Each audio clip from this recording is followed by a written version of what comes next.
আসসালামু আলাইকুম। সবার কি অবস্থা? দেখেন বিমানটা আমি ছাদে উঠছি, ছাদের থেকে যে বিমান আসতেছে পরে ভিডিও করলাম।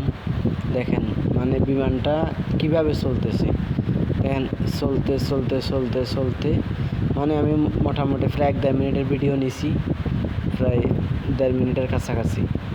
দেখেন বিমানটা কি পুরো, এটা হচ্ছে ঢাকা, বুঝছেন? ঢাকা বারিধারা গুলশান সবের মাঝখান দিয়ে বিমানটা যেতেছে। দেখেন মানে সব বিমানে নিয়েছেন, সব বিল্ডিং, কিন্তু বিল্ডিং আর বিল্ডিং, বিল্ডিং আর বিল্ডিং। এখন দেখেন বিমানটা একবার ছোটো করে দেখা যেতেছে, একবারে ছোট্ট, একবারে মানে এই বিমানটা যে টুপ করে যদি পড়ে কতগুলা যে বাড়ি ধ্বংস হবো। আল্লাহ আল্লাহ সবাইকে রক্ষা করুক। দেখেন সব বিল্ডিং আর বিল্ডিং, দেখেন একবারে ছোট্ট করে দেখা যেতেছে। এটা হচ্ছে একবার বিকেলবেলা তো, বুঝছেন, রোদও আছে হালকা পাতলা। পরে আমি ছাদে গেছি, ভিডিওটা আমি করছি। দেখেন সব বিল্ডিং আর বিল্ডিং, বিল্ডিং আর বিল্ডিং।